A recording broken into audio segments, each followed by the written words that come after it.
प्रिय दर्शकों, मैं आपको एक सत्य घटना पर आधारित कहानी बताना चाहता हूँ, जो मेरे पिताजी ने मुझे 1983 में बताई थी। मेरे पिताजी अक्सर देहाती गांव में जाया करते थे अपने निजी काम के लिए। ये कहानी एक ऐसे ही एक देहात गांव की है। एक गांव में एक बुजुर्ग आदमी रहता था, उसका नाम ईरप्पा था। ईरप्पा की एक बेटी थी, लेकिन ईरप्पा की पत्नी गुजर गई थी।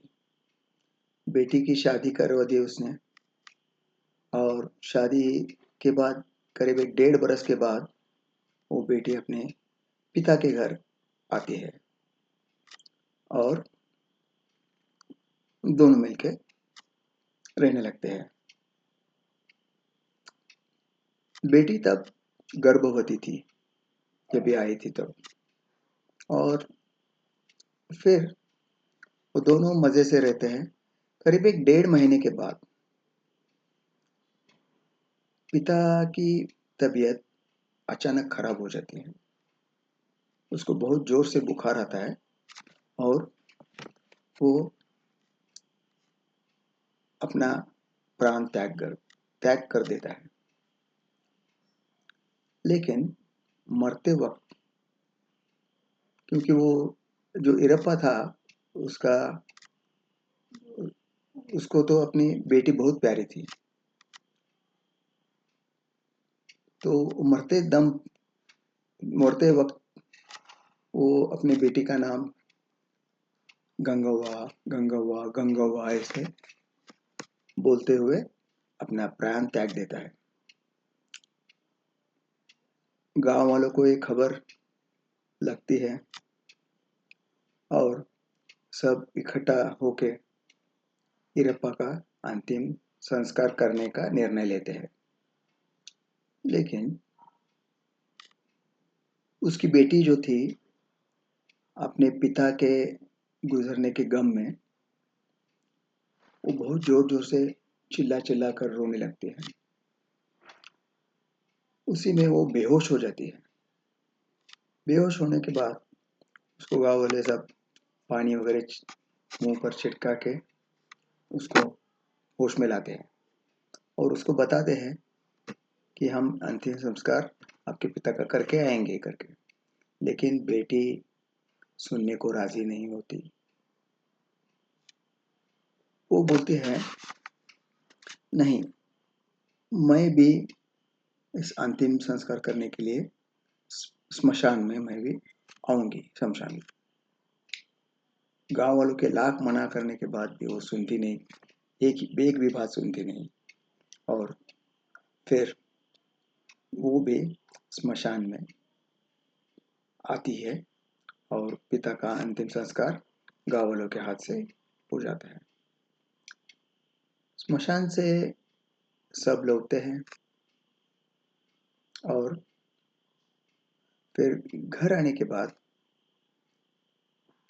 बेटी अपना खाना पीना सब छोड़ देती है, क्योंकि उसे तो उसकी देखभाल करने वाला कोई नहीं था। गांव वाले भी कभी कभी आकर उसकी मदद करते थे,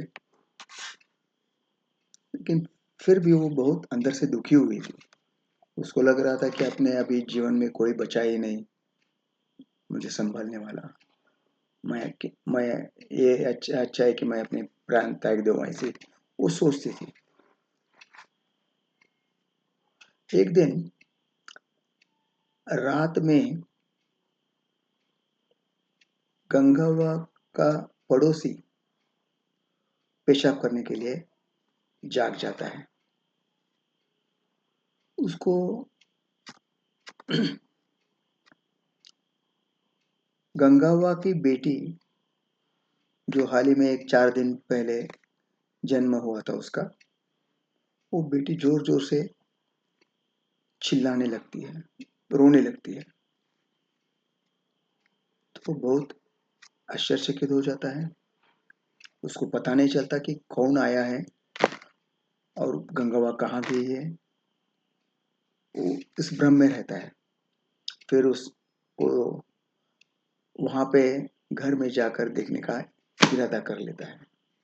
वो दरवाज़ा तो खुला ही था, उसमें से अंदर जाता है वो और सब जगह छान मारता है।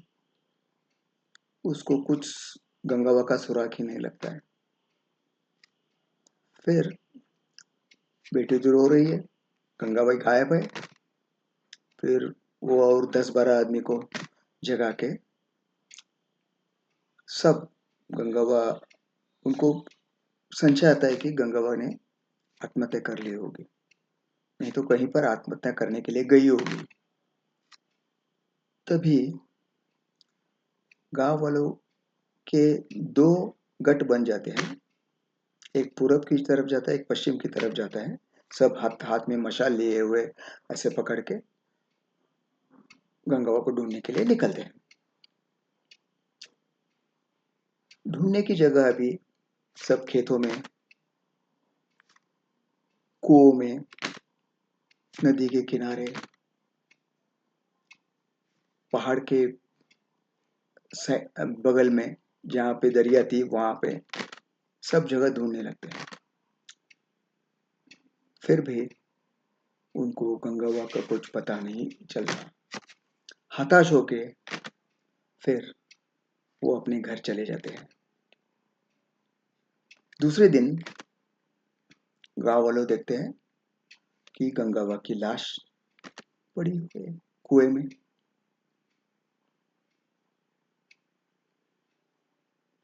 उसको उठाते हैं, पंचनामा वगैरह सब हो जाता है और उसकी अंतिम संस्कार कर देते हैं। फिर उसके अंतिम संस्कार के बाद एक 4 दिन में अमावस्या की रात होती है। उस दिन क्या होता है, गंगावा जो मरी थी उसकी आत्मा उस इंसान के शरीर को जकड़ लेती है जिसने द्वार खुला हुआ देखा था। वो इंसान अभी अजीब तरह का व्यवहार करने लगता है। गांव वालों के सामने आने के बाद वो जोर से चिल्लाता है, मैं ही गंगावा हूँ, मैं ही गंगावा हूँ, मैं गंगावा हूँ और मुझे मेरे पिताजी ने मारा है। गांव वालों तो बहुत अचंभित हो जाते हैं, ऐसे कैसे, क्या पिता अपनी बेटी को मार देता है। फिर वो उल्टा सुल्टा प्रश्न करके उस आदमी यानी वो गंगावा से पूछने लगते हैं, ऐसा क्या हुआ कि आपके प्राण चले गए। तो गंगावा बताती है, ठहरो मैं बताती हूँ। इस तरह का आवाज में मैं बताती हूँ। आप लोग मुझे ढूंढने आए थे, मैं आप सबको देख रही थी लेकिन आप मुझे नहीं देख पा रहे थे क्योंकि मैं मेरे पिता के साथ थी और पिता की आत्मा वो भूत का रूप धारण किए थे, इसलिए हम दोनों भी आपकी नजरों में अदृश्य थे। असल बात यह है कि मैं रात में सोई हुई थी, मेरी मेरे दार की कुंडी लगा के सोई थी, लेकिन पता नहीं कैसे कुंडी खुल गई, दरवाजा खुल गया। पिताजी मेरे पास आए और पूछने लगे, मेरी बेटी तो दिन भर क्यों रोती है, तुझे क्या तकलीफ है। मैं बोली, नहीं मैं अकेली हूँ अभी, ये बच्चा है मेरा, मैं कैसे गुजार कर लूँगी, कैसे जीऊँगी, कुछ खाने पीने के लिए कुछ नहीं है, क्या है, कैसे करूँगी मैं। ऐसे रोते रोते पिताजी को बताने लगी। पिता बोलते हैं, तू चिंता मत कर, तू मेरे साथ चल, मैं तुझे एक अच्छा मार्ग दिखाता हूँ। तो पिताजी रात के वक्त 2 बजे उसको बाहर लेके जाते हैं। गंगा वहां भी नींद में थी, उसको कुछ ज्यादा पता नहीं चल रहा था क्या है असली बात करके। वो नींद में ही ऐसे पिता के साथ चली जाती है बाहर और पिताजी से पूछते हैं, अभी हम कहाँ जाएंगे? तो पिता बताते हैं, चलो मैं लेके जाता हूँ, हम कुएं की तरफ जाएंगे और कुएं की दीवार पे जाके बैठेंगे। तो बैठ जाते हैं। तभी जब ये दोनों बैठे रहते हैं, पिता और उसकी बेटी, तभी ये गांव वाले सब उसको ढूंढने आए थे। तो उस वक्त मेरे पिताजी मुझे, गंगावा ऐसे बोलते हैं, मेरे पिताजी मुझे बोल रहे थे, देखो गांव वाले सब तुझे ढूंढ रहे हैं, सब तरफ जा रहे हैं, लेकिन हमारे कुएं के पास नहीं आ रहे हैं। इसका मतलब क्या है कि आप नहीं दिखी, अभी वो तुझे ढूंढने फिर नहीं आएंगे, अभी तू अकेली है यहाँ पे। मैं बोल रहा हूँ कुएं में कूद अभी। गंगा बोलते हैं, नहीं पापा मुझे डर लग रहा है, ये कुछ बताने का नहीं मुझे, मैं बोल रहा हूँ कुएं में कूद। कूद यानी कूद, तू जल्दी कुएं में कूद। गंगावा डर जाती है, देखती है इधर उधर, देखती है सब तरफ अंधेरा रहता है। गांव वाले जब ढूंढने आए थे तभी उनके पास मशाल थी हाथ में, वो मशाल देख के पहचानती थी कि आ रहे के। गंगावा को लग रहा था कि गांव वाले उसे आके वहां से छुड़ा के ले जाएंगे, लेकिन ऐसी बात नहीं हुई। फिर गंगावा भी डर जाती है। पिता बोलते हैं उसको, देखो अभी अच्छी जिंदगी जीनी है, तू एक काम कर, तू मेरे साथ कूद। गंगावा इनकार करती है। फिर भी उसके पिता क्या करते हैं, उसका हाथ पकड़ के वो दोनों भी कूद जाते हैं कुएं में, और डुबकी लगाते ही गंगावा के प्राण चले जाते हैं। ये गंगावा ने उस आदमी के शरीर में आके सब गांव वालों को बता दिया। तभी गांव वालों को पता चला असल हकीकत क्या है करके। गांव वालों भी अचंभित रह जाते, ऐसा कैसे हो सकता है। और फिर गंगावा बोलती है, मैं अभी तो गुजर चुकी हूँ, मैं मरी हूँ, एक भटकती आत्मा बन चुकी हूँ मैं, लेकिन मेरा जो बच्चा है उसके लिए मैं फिर वापस आने वाली हूँ, उसको ले जाने के लिए।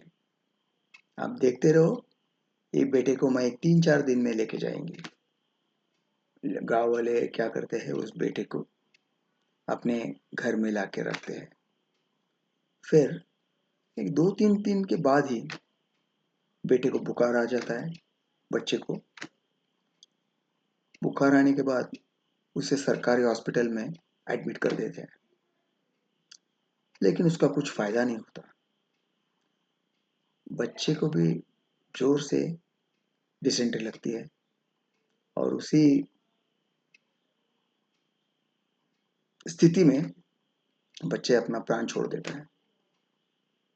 तो जैसे गंगावा ने कहा था, उसी तरह उस बच्चे का भी अंत हो गया। अभी मेरे कहानी का तात्पर्य यह है कि ये ऐसा क्यों होता है, जब भी आदमी या इंसान कोई भी मरता है, मरने के बाद उसका पिंडदान करना चाहिए। जब भी पिंडदान होता है तभी आदमी ये मोह माया जाल से मुक्त होता है और अपना अगला जो जो आपका अपना अपना जीवन है मोक्ष की तरफ, उसमें लीन हो जाता है। जब भी पिंडदान नहीं होता है तभी वो इंसान इधर ही अपने रिश्तेदारों में, अपने घर वालों में, अपनी बंगला जायदाद जमीन, उसी में रह के भटकता रहता है, उसकी आशा उसी पर रहती है, इसलिए वो ऐसे दुष्कर्म करता है। यह है असली कहानी का मुद्दा। भाई और बहनों, आप कोई कहानी पसंद आ गई है तो उसको लाइक करें, सब्सक्राइब करें, शेयर करें, ये मेरी विनंती है आपसे। और आप मेरी कहानी सुनने के लिए मैं आपको धन्यवाद देता हूँ। राम राम।